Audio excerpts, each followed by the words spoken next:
My name's Derek Doig. I am a disabled veteran. I served 14 years proudly in our military service. I'm honored to have done so. And I worked for the Forest Service, got introduced to an organization called Operation Outdoor Freedom. Operation Outdoor Freedom is about getting the veterans outdoors. We take them out for a weekend, no cost to them, and do everything from hunting to fishing, camping. It's an amazing organization. Again, 100% of all proceeds go to the veterans. There's no one that's paid. We are all volunteers. We're supported through the Forest Service with vehicles and fuel and forests. Commissioner Adam Putnam has allowed us graciously the use of all the state forests in Florida, and it's been a beautiful, beautiful thing. I love this organization. I can't talk enough about it, and I can honestly say I was told last year District 15 put on approximately 100 events.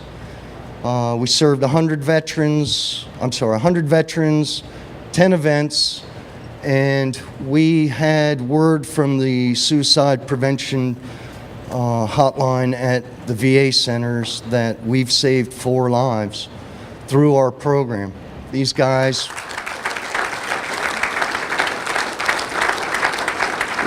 were at a loss, man. They were at their end. And after spending a weekend with us and their comrades, a total change in life. I get these emails from these guys, phone calls that are just incredible.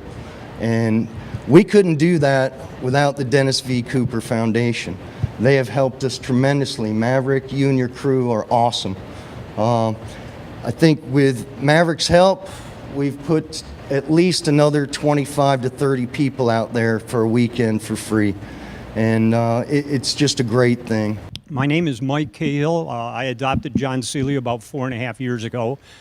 And when he returned from the 75th Remembrance of Pearl Harbor, I just looked at him and I said, John, what else do you want? I mean, he was 94 years and 3 months old. And he said, you know, I'd like to visit the 9/11 Memorial. And when I called the memorial and told them that I was going to bring a Pearl Harbor survivor there, they instantly transferred me up to the secretary for Alice Greenwald, where I was made aware that there had never been a Pearl Harbor survivor at the 9/11 Memorial that they know. So they started polling people and going back in time, and the answer was always no. We've never seen one. We've never seen one. We've never heard of one. And John was stationed at Hangar 1 on the morning of December 7th, 1941. When he saw the planes bank and saw the zeros, he stood out in front. He was one of the first guys shot at for America in World War II. And he said he unloaded everything he had, everything he had in his rifle, and he kept his .45 on him because he didn't know what was going to happen. And only after that did he duck for cover. Wishes for Heroes made John's historic trip come true. The very next day, he had something that he was supposed to do, but the fire alarms went off all night. So I canceled because of health reasons. I was just concerned he was going to be too tired. So he decides that he's going to do some recon and go down to the fountains. And all I could tell you is that John's trip to New York didn't affect hundreds. It affected tens of thousands. Some of the board members here were present when John actually visited the memorial, and we had 6 minutes to make a change of venue because it was pouring rain outside. And he had everyone from the New York City Pipes and Drums to the multinational or the multi-service color guard. They were all present there to greet him. John also came to New York with a 48-star U.S. flag that was donated to me, that was made in New York City and hung in a hardware store on 9th Avenue. And 3 board members here witnessed at the end of the tour, John actually took that flag off his neck and put it around a 9/11 firefighter that was pulled from the wreckage and was still alive, and he gave him that flag.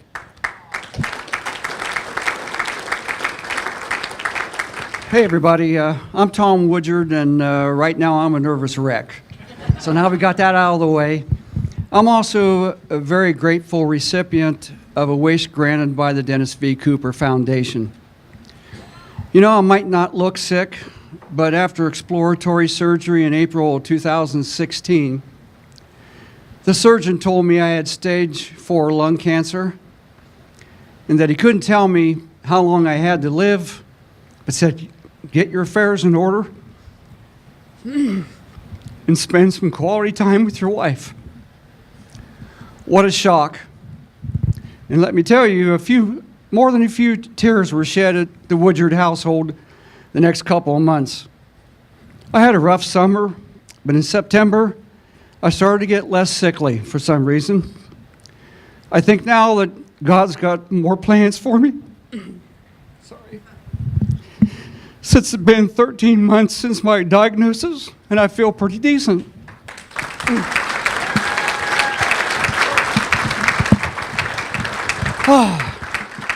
Sometime in September, my friend Glenn Louie mentioned to my wife and I that there is a new foundation that grants wishes to sick and elderly veterans. My wish was for one last trip to Lancaster, Ohio to visit family. Sorry, I knew this was going to happen.